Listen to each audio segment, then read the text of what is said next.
할렐루야. 2월 6일 월요일입니다. 사무엘상 8장 10절부터 끝절 22절까지 말씀을 읽고 은혜 나누도록 하겠습니다. 사무엘이 왕을 요구하는 백성에게 여호와의 모든 말씀을 말하여 이르되 너희를 다스릴 왕의 제도는 이러하니라.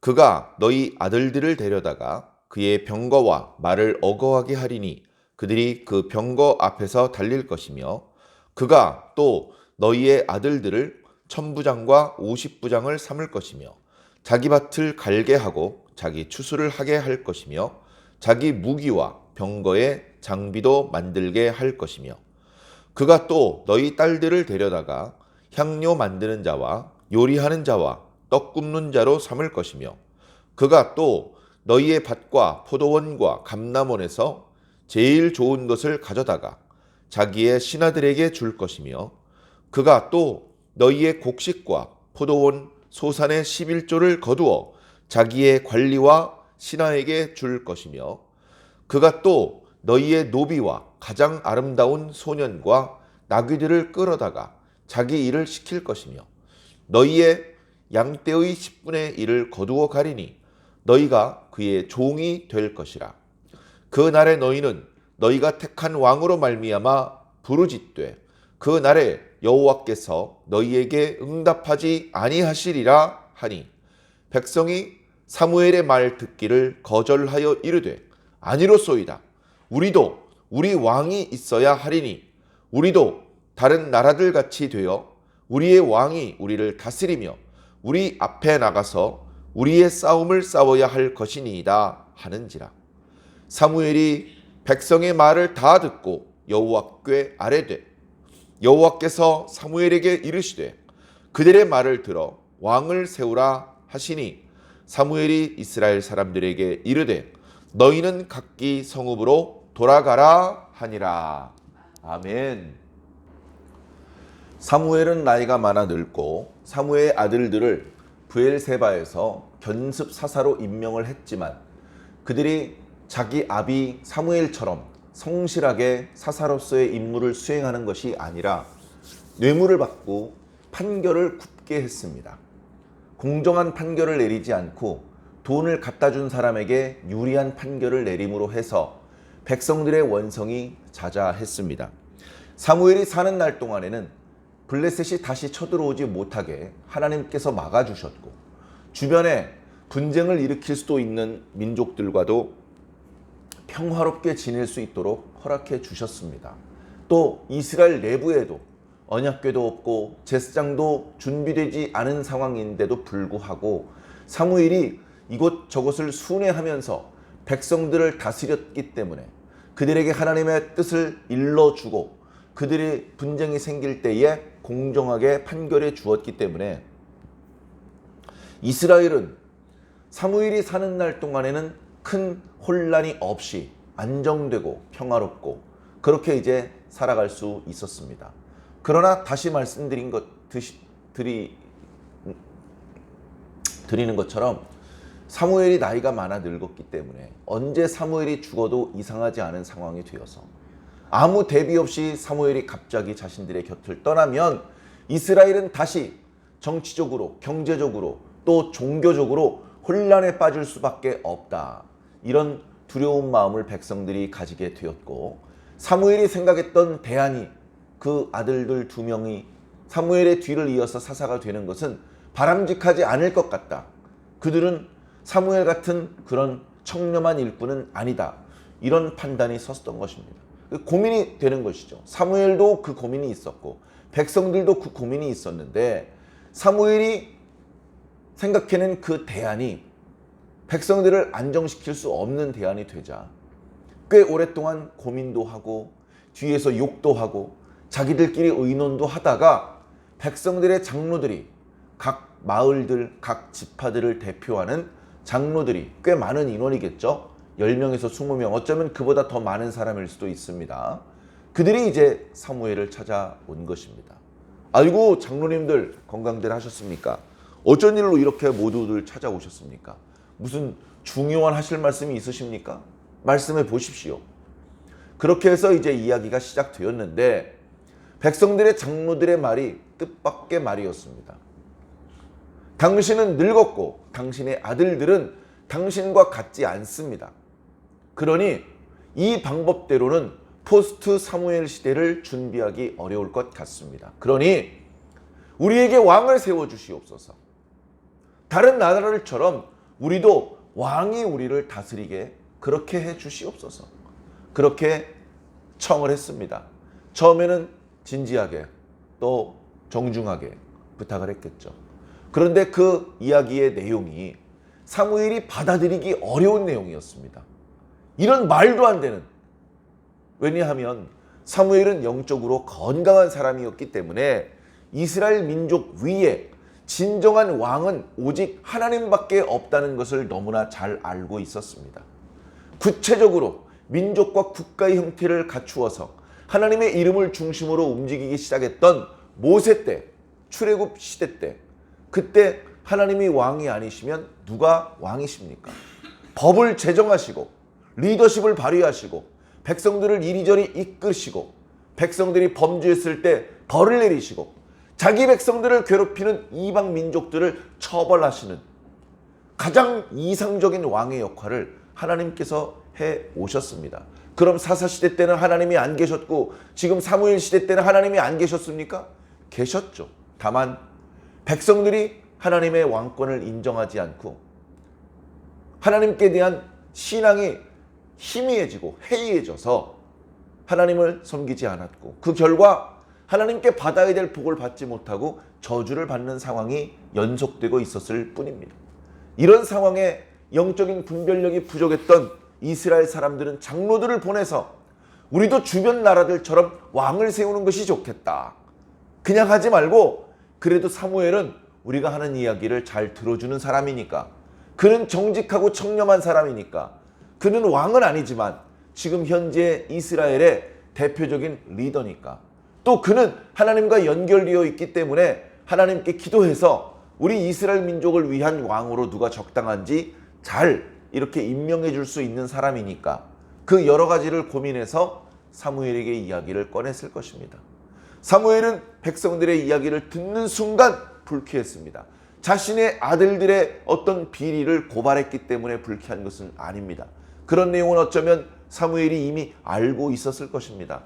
이 녀석이 이러면 안 되는데, 이 녀석들이 좀 정신을 차리고 제대로 사사의 직무를 수행했으면 좋겠는데, 이 녀석들 말 안 듣네. 이렇게 어쩌면 사무엘도 자신의 아들들의 어떤 문제들에 대해서 알고 있었고 고민하고 있었을 것입니다. 쉽게 해결하지 못하여서 참 쩔쩔매고 있었는지도 모릅니다. 그런데 뜻밖의 백성들이 왕을 세워달라고 합니다. 백성들이 그런 불경건한 부탁을 한 데에는 사무엘이 자기 아들을 잘 지도하지 못한 책임도 있는 것 같아서 사무엘은 영 마음이 불편했을 것입니다.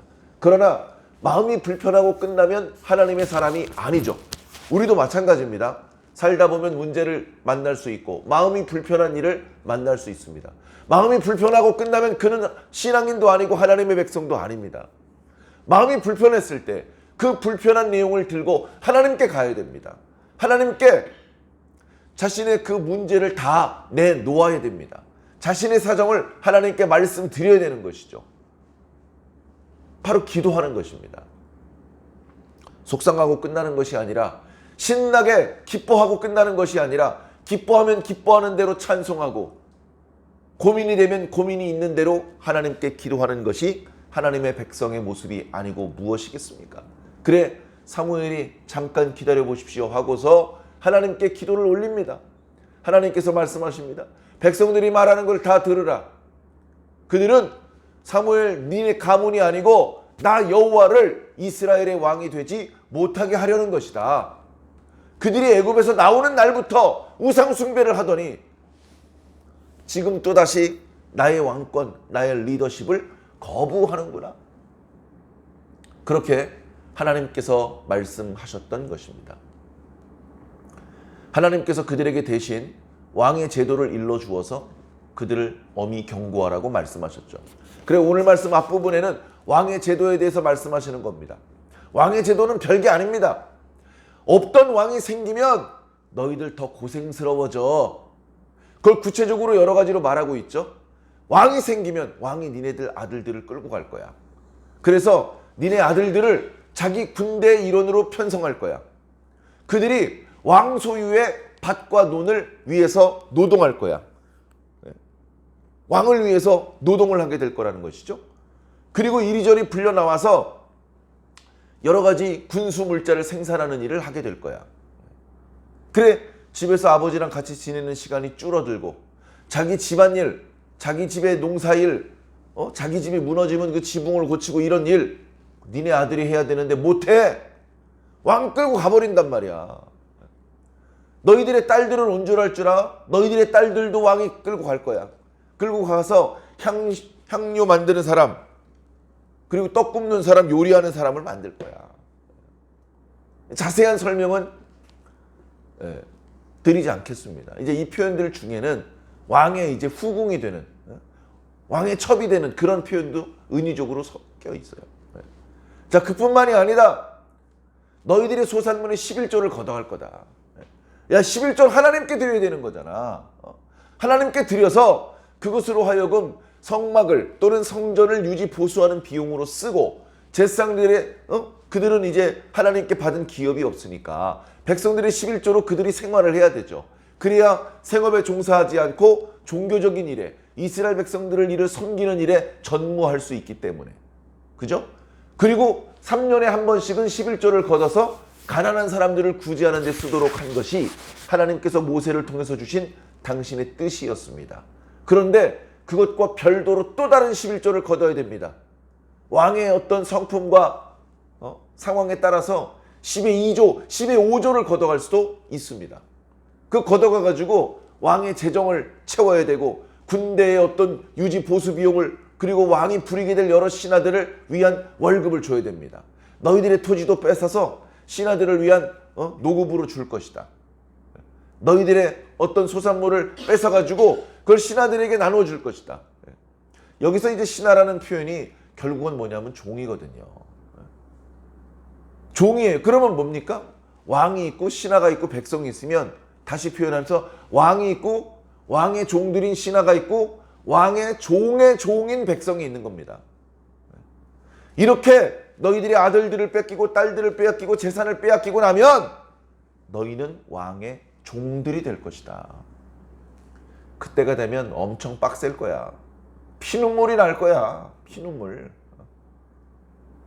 피눈물이 날 텐데 그때 하나님께 힘듭니다. 피눈물 납니다. 주여 우리를 불쌍히 여겨주시고 우리를 도와주시고 이렇게 부르짖어 봤자 그때는 하나님께서 말씀을 듣지 않을 거야.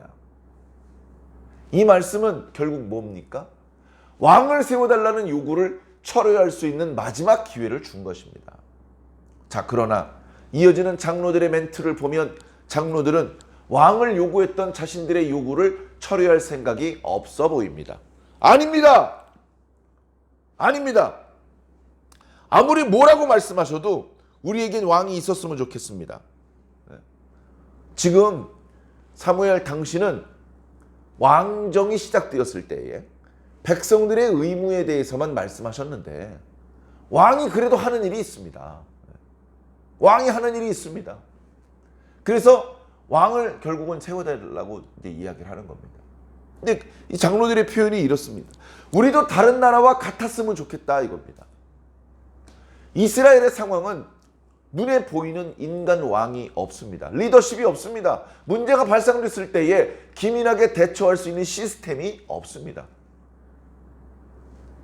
문제가 발생되면 하나님께 기도해야 됩니다. 하나님께서 이미 세워놓으신 사사가 없으면 사사를 세워달라고 기도해야 되고 이미 사사를 세워놓으셨으면 그 사사에게 문제가 생겼다고 보고해야 됩니다. 그러면 그 사사는 하나님께 기도해야 되고 하나님께서 응답을 주셔야 됩니다. 그리고 그 응답대로 움직여야 됩니다. 만약에 전투가 벌어지는 일이면 사사가 갑자기 예비군을 동원해야 됩니다. 그러면 평소 때 훈련도 안 되어 있는 그런 사람들이 농기구 들고 나와 모여가지고 주변에 이미 왕과 군대 장관과 시스템이 갖춰져 있는 나라들과 어떻게 싸워서 이길 수 있겠느냐. 인간적으로는 합리적인 생각입니다. 하나님의 능력과 지혜를 고려하지 않았을 때에는 그 장로들의 요구는 정당해 보입니다. 그러나 결국 그들의 요구는 하나님의 리더십, 하나님의 주권, 하나님의 왕권 다 거부하는 것이죠. 무시하는 것입니다. 그래 결국은 우리는 다른 나라 같이 똑같이 되었으면 좋겠다. 왕이 우리를 다스렸으면 좋겠다. 왕이 군대를 편성해서 외부 민족들과 전투를 벌이게 되었을 때에 왕이 진두지휘를 했으면 좋겠다. 왕이 선봉에 섭니까? 백성들을 차출해서 그 백성들을 화살바지로 쓰는 것이죠. 그러나 어찌되었건 왕이 있었으면 좋겠다고 또 사무엘의 이야기는 전혀 듣지 않고 똑같은 소리를 되풀이합니다.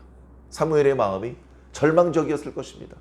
야, 나이 많고 알아들을 만한 분들인데 내가 이렇게까지 이야기를 해드렸는데도 듣지를 않네 하면서 절망적인 마음으로 하나님께 또 기도합니다. 절망했다고 기도가 끊어지면 안 돼요. 기도 또 해야 됩니다.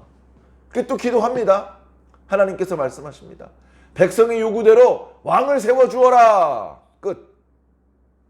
사무엘이 기도하는 처소에서 나와서 다시 장로들에게 이야기를 합니다. 왕을 세우시라고 하나님께서 말씀하셨습니다. 조만간 하나님께서 어떤 사람을 왕으로 세우실지 말씀해 주신다고 하셨으니 여러분들은 이만 돌아가십시오. 그래서 그러면 당신을 믿고 우리는 먼저 돌아가겠소. 이렇게 된 것입니다. 자, 그 뒤에 이제 이어지는 말씀이 어떻게 이스라엘의 첫 번째 왕이 세워지게 되었는지 그 과정에 대해서 설명을 해주고 계신데요. 어찌되었건 지난 시간에도 말씀드렸던 것처럼 이스라엘의 왕을 세운다는 것은 이미 왕이신 하나님의 왕권을 부정한다는 것입니다. 왕, 히브리어로 멜레크라는 표현은 오직 하나님께만 쓸 수 있는 표현이죠. 이방인들은 하나님이 없으니까 지들이 마음대로 자신이 멜레크, 왕이다 이런 표현을 쓰고 있습니다. 하나님께 대한 믿음과 사랑이 뜨거웠던 다윗은요, 자기 자신을 멜레크, 왕이라고 표현하지 않았어요. 다윗은 자기 자신을요, 지도자라고 표현했습니다. 지도자, 두령 이런 표현으로 자기를 표현했어요. 나는 하나님의 부탁을 받은 지도자다. 나는 주인에게 부탁을 받아서 양떼를 돌보는 목자일 뿐이다. 나는 백성들을 하나님께 부탁을 받은 이런 목자의 역할을 할 뿐이다. 주인은 이 이스라엘 백성들의 주인은 하나님이시다. 이 이스라엘 백성들의 진정한 군주는 하나님이시다. 여러분, 왕이 있다는 말이 무엇인지 아십니까? 왕이 있다는 것은, 내 위에 왕이 있다는 것은 내가 왕이 아니라는 것입니다. 다시 말해서 어떤 일을 결정할 때에 내가 결정하지 않고 이렇게 해도 되겠습니까? 라고 물어볼 대상이 있다는 것입니다. 그럴 대상이 없는 사람은 자기가 왕입니다. 고민스러워요. 이 심각한 문제 이거 잘 결정 내려야 되는데 어떻게 결정을 해야 될지 모르겠어. 근데 이 결정을 신하들한테 여인들한테 결정 내려달라고 부탁할 수 없어요. 왕이 결정을 해야 돼요. 그래 그 결정을 해야 되기 때문에 막 고민을 하고 있습니다. 외롭습니다, 왕은. 그런데 하나님께 여쭤볼 수 있잖아요. 하나님께 여쭤볼 수 있잖아요, 우리는. 우리 위엔 하나님이 계시잖아요. 하나님은 그 어떤 누구보다도 능력과 지혜가 탁월하시잖아요. 그런데 그런 뛰어난 왕을 버리고 무능력한 인간 왕을 세우는 것입니다. 사울이 뒤에 이제 나타나겠습니다만은 뛰어난 자질이 있는 인물이었어요. 그러나 뒤에 그도 하나님께 대한 신앙심이 무너지면서 왕으로서의 리더십도 무너질 수밖에 없었고 결국 비참하게 죽었고 그의 가문은 몰락할 수밖에 없었습니다. 반면 다윗은 하나님의 마음에 합한 자였죠. 하나님께서 그를 기뻐했습니다. 아무리 다윗을 높여주셔도 다윗은 하나님 앞에 무릎 꿇는 걸 잊어버리지 않았어요. 하나님께서 다윗을 사랑하셨습니다. 그 이후에 솔로몬도 있었고 여호사밧도 있었고 아사왕도 있었지만 죽는 날까지 단 한 번도 하나님을 속상하게 하지 않고 우상 숭배를 하지 않고 끝까지 신실하게 하나님의 뜻을 받들었던 왕은 거의 다윗 왕이 유일합니다. 그런 다윗 왕도 물론 범죄했습니다. 그러나 하나님께서 다윗이 회개했을 때에 즉시 용서해 주셨습니다. 사랑하는 성도 여러분, 인생을 살다 보면 문제가 있어요. 먼저 하늘을 보셔야 됩니다. 먼저 주의 이름을 부르고 주의 이름 앞이라면 지체 없이 무릎을 꿇을 수 있어야 됩니다. 내 인생에서 내가 왕이 되면 안 됩니다. 내 안에 예수 그리스도께서 왕이 되셔야 됩니다. 잘 모를 때, 고민스러울 때 여러분들의 왕에게 여러분들의 문제를 말씀드리십시오. 여러분들의 힘만으로 해결할 수 없는 문제를 해결해 달라고 부탁하십시오. 그럴 때 진정한 문제의 해결을 만날 수 있고 다시 샬롬, 평화를 회복할 수 있으실 것입니다. 이번 한 주간도 우리 개개인은 이스라엘 백성들처럼 하나님을 저버리고 다른 왕을 찾아보는 것이 아니라 본래 왕이신 하나님을 내가 제대로 받들어 드리는, 본래 왕이신 하나님을 내가 제대로 섬겨드리는 그런 한 주간으로 삼으시기를 부탁을 드립니다. 오늘 하루부터 이번 한 주간도 주님과 동행하는 행복한 한 주간이 되시기를 주님 이름으로 간절히 축원합니다. 아멘.